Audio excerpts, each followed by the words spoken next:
Assalamualaikum warahmatullahi wabarakatuh. Baik, langsung saja. Islam merupakan agama yang universal di mana segala aspek kehidupan diatur di dalamnya, baik sosial, politik, dan lain-lain termasuk ekonomi. Tidak dapat dipungkiri bahwa setiap manusia tidak terlepas dari kegiatan ekonomi dalam kesehariannya. Dan berbicara tentang ekonomi yang kegiatannya tidak terlepas dari penawaran dan permintaan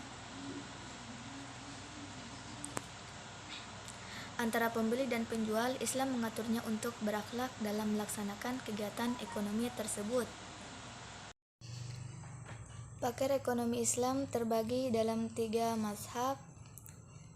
Yang pertama mazhab Bakir As-Sadar, yaitu mazhab yang berpendapat bahwa ilmu ekonomi tidak pernah bisa sejalan dengan Islam. Yang kedua, mazhab Mainstream adalah suatu mazhab yang memiliki pandangan bahwa perbedaan utama antara ilmu ekonomi konvensional dan ilmu ekonomi Islam terletak pada cara untuk mencapai tujuan ilmu ekonomi tersebut. Dan yang ketiga yaitu mazhab alternatif kreatif, yang dimana mazhab ini berpendapat bahwa dalam bersikap kritis tidak hanya terdapat kapitalisme dan sosialisme, tetapi juga ekonomi Islam itu sendiri.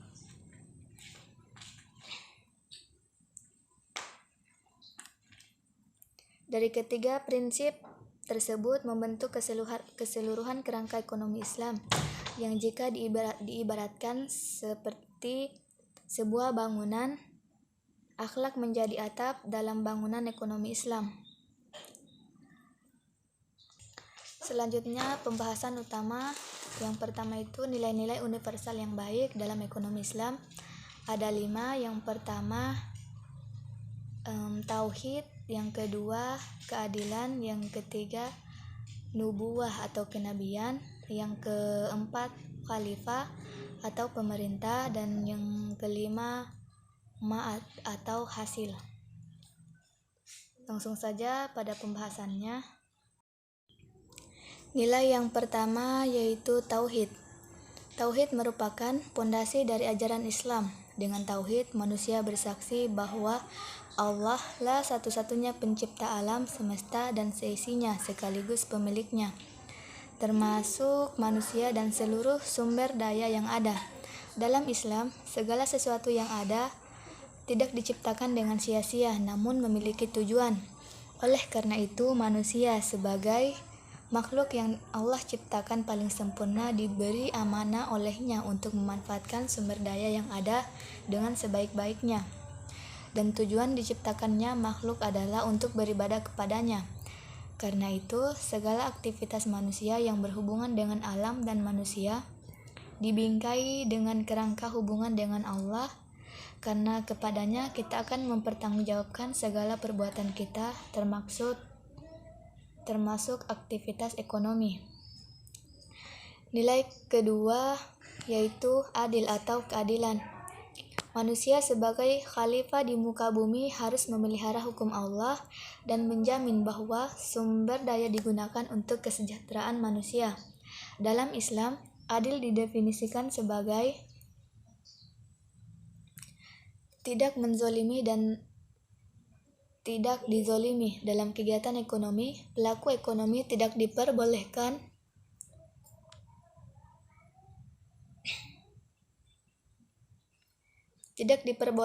untuk mengejar keuntungan pribadi bila hal tersebut merugikan orang lain atau merusak alam.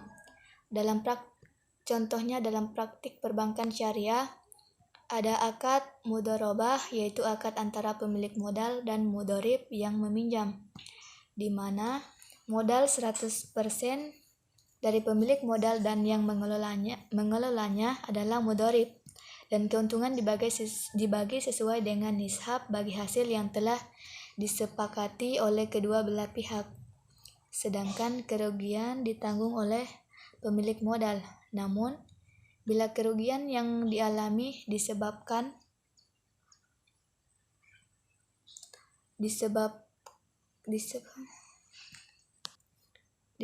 oleh mudharib pengelola, maka Mudharib tersebut ikut bertanggung jawab atas kerugian yang dialami. Nilai ketiga yaitu nubuwah atau kenabian. Maksud dari nilai ini adalah para pelaku ekonomi menjadikan Rasulullah SAW sebagai role model dalam melaksanakan kegiatan ekonominya, seperti yang kita ketahui bahwa Rasulullah SAW pun merupakan seorang pedagang, dan kita tahu bahwa beliau memiliki sifat-sifat yang terpuji yang dapat kita praktikkan dalam melakukan kegiatan sehari-hari, termaksud dalam melakukan kegiatan ekonomi. Di antara sifat terpujinya yaitu sidik, yang artinya jujur. Kejujuran dalam berekonomi, terutama dalam berdagang atau berbisnis, merupakan hal yang amat penting. Dari konsep sidik ini muncullah konsep turunan kas ekonomi dan bisnis, yakni efektivitas atau mencapai tujuan yang tepat dan benar, dan efisiensi atau melakukan kegiatan dengan benar, yakni menggunakan teknik dan metode yang tidak menyebabkan kemubaziran. Sifat terpuji lainnya adalah amanah, yang berarti dapat dipercaya, fatona, yang berarti cerdik, tablik, yang berarti komunikatif. Nilai yang keempat yaitu khilafah atau pemerintahan. Fungsi pemerintah dalam teori ekonomi Islam adalah menjaga keteraturan interaksi atau muamalah antar kelompok agar kekacauan dan keributan dapat dihilangkan atau dikurangi. Selain itu, peran pemerintah juga untuk menjamin perekonomian agar berjalan sesuai syariat dan memastikan agar tidak terjadi pelanggaran terhadap hak-hak manusia. Nilai terakhir yaitu ma'ad atau hasil. Secara harfiah, ma'ad berarti kembali. Dunia merupakan tempat singgah sementara di mana dunia hanya sebagai wahana bagi manusia untuk bekerja dan beramal saleh.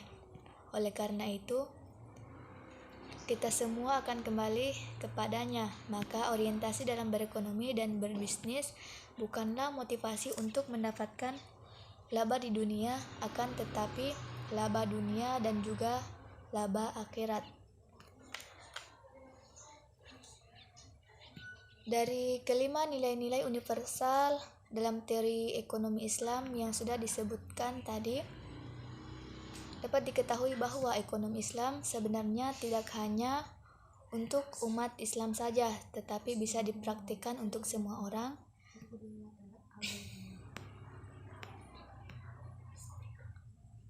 Dari pemaparan sebelumnya, semoga kita sebagai umat Islam semakin bersemangat untuk menerapkan ekonomi Islam di Indonesia. Bisa dimulai dengan memiliki akun rekening di bank syariah. Dengan begitu, kita mendukung kemajuan ekonomi Islam.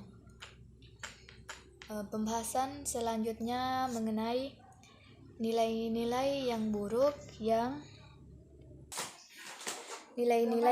yang dilarang dan harus dihindari dalam ekonomi Islam.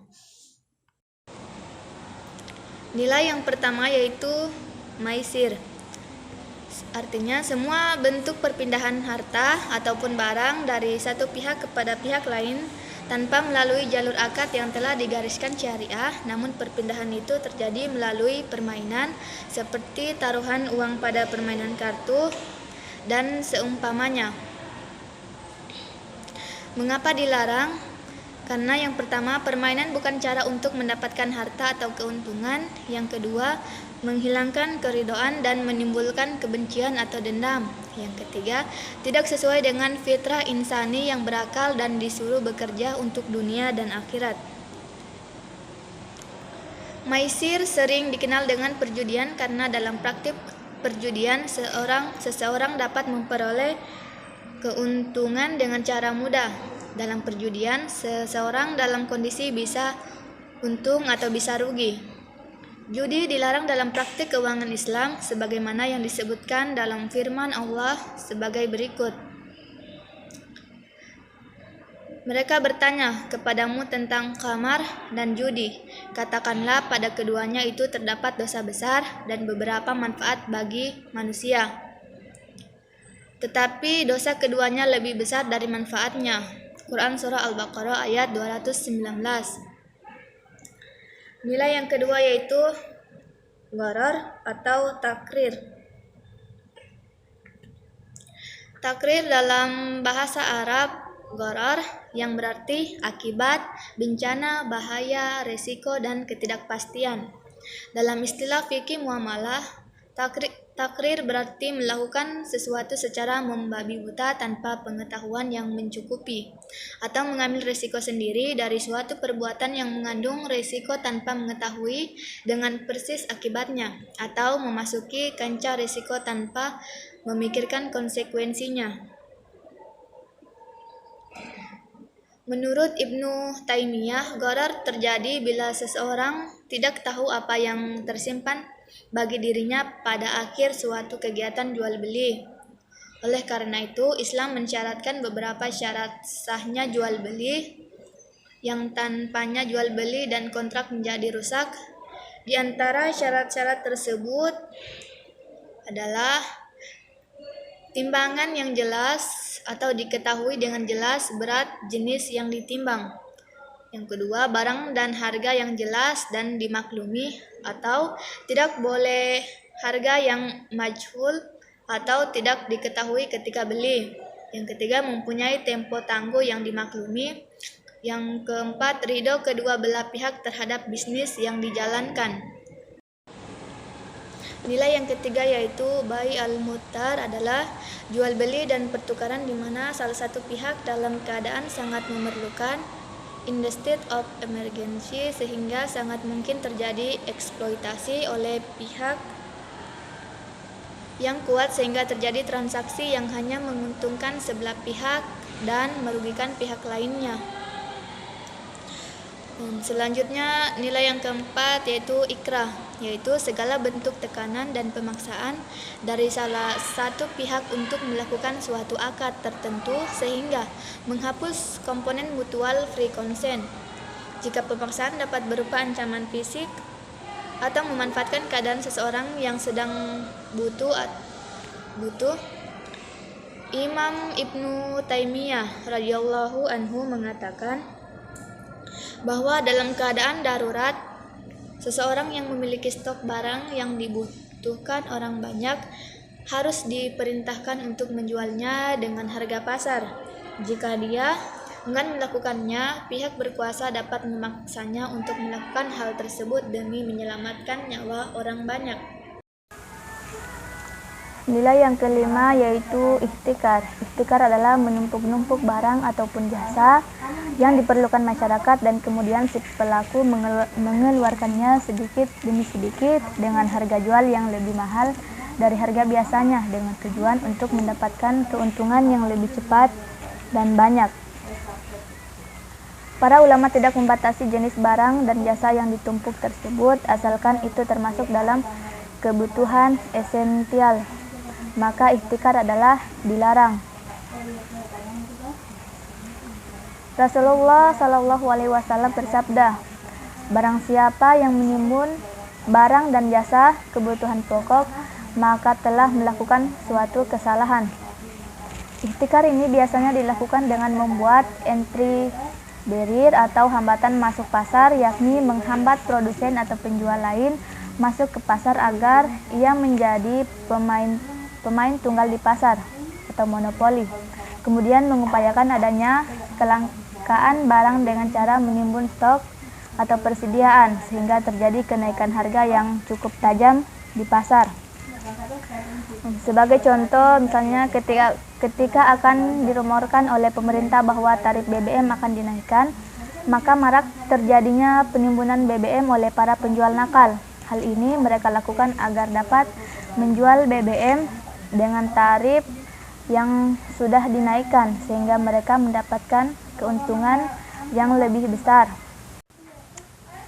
Nilai keenam yaitu tadlis. Tadlis adalah tindakan seorang penjaga yang sengaja mencampur barang yang berkualitas baik dengan barang yang sama berkualitas buruk demi untuk memberatkan timbangan dan mendapat keuntungan lebih banyak. Tindakan oplos yang hari ini banyak dilakukan termasuk ke dalam kategori tindakan tadlis. Rasulullah Shallallahu Alaihi Wasallam sering melakukan inspeksi mendadak ke pasar-pasar untuk memastikan kejujuran para pelaku pasar dan menghindari konsumen dari kerugian. Sebagai contoh, apabila kita menjual HP second dengan kondisi baterai yang sudah sangat lemah, ketika kita menjual HP tersebut tanpa memberitahukan kepada pihak pembeli, maka transaksi yang kita lakukan menjadi haram hukumnya. Selanjutnya yaitu nilai yang ke-7, najas. Najas adalah penawaran palsu, di mana sekelompok orang bersepakat dan bertindak secara berpura-pura menawar barang di pasar dengan tujuan untuk menjebak orang lain agar ikut dalam proses tawar-menawar tersebut. Larangan Rasulullah Shallallahu Alaihi Wasallam. Janganlah kamu meminang seorang gadis yang telah dipinang saudaramu, dan jangan menawar barang yang sedang dalam penawaran saudaramu, dan janganlah kamu bertindak berpura-pura menawar untuk menaikkan harga. Sebagai contoh, ini sangat rentan terjadi ketika pelelangan suatu barang. Biasanya, yang mengadakan pelelangan bekerja sama dengan beberapa peserta pelelangan, di mana mereka bertugas untuk berpura-pura melakukan penawaran terhadap barang yang dilelang. Dengan kata lain, untuk menaikkan harga barang yang dilelang tersebut. Nilai yang ke-8 yaitu riswah. Riswah menurut bahasa berarti pemberian yang diberikan seseorang kepada hakim atau lainnya untuk memenangkan perkaranya dengan cara yang tidak dibenarkan atau untuk mendapatkan sesuatu yang sesuai dengan kehendaknya. Sedangkan menurut istilah, riswah berarti pemberian yang bertujuan membatalkan yang benar atau untuk menguatkan dan memenangkan yang salah. Dari kedua definisi, ada dua sisi yang saling terkait dalam masalah riswah, yaitu ar-rashi, penyuap, dan al-murtashi, penerima suap, yang dua-duanya sama-sama diharamkan dalam Islam menurut kesepakatan para ulama. Bahkan perbuatan tersebut dikategorikan dalam kelompok dosa besar sebagaimana yang telah disyaratkan beberapa nas Al-Quran dan Sunnah Nabawiyah berikut ini. Firman Allah Ta'ala, dan janganlah sebagian kamu memakan harta sebagian yang lain di antara kamu dengan jalan yang batil, dan janganlah kamu membawa urusan harta itu kepada hakim agar kamu dapat memakan sebagian daripada harta benda orang lain itu dengan dosa padahal kamu mengetahuinya. Quran Surah Al-Baqarah ayat 118. Nilai yang ke-9 yaitu GIS. GIS menyembunyikan fakta-fakta yang seharusnya diketahui oleh pihak yang terkait dalam akad sehingga mereka dapat melakukan kehati-hatian dalam melindungi kepentingannya sebelum terjadi transaksi yang mengikat. Nilai yang ke-10 yaitu gaban. Gaban adalah di mana si penjual memberikan tawaran harga di atas rata-rata harga pasar tanpa disadari oleh pihak pembeli. Gaban ada dua jenis, yakni gaban qalil dan gaban fanis. Gaban qalil adalah jenis perbedaan harga barang yang tidak terlalu jauh antara harga pasar dan harga penawaran dan masih dalam kategori yang dapat dimaklumi oleh pihak pembeli. Gaban fanis adalah perbedaan harga penawaran dan harga pasar yang cukup jauh bedanya. Yang ke-11 yaitu riba. Riba adalah meminta tambahan uang dari pinjaman awal baik dalam transaksi jual beli maupun pinjaman meminjam yang bertentangan dengan prinsip syariah Islam. Praktik riba ini juga tidak diperbolehkan karena riba juga dapat membebani orang yang dalam kesulitan, padahal Islam adalah ajaran yang tidak membebani umatnya.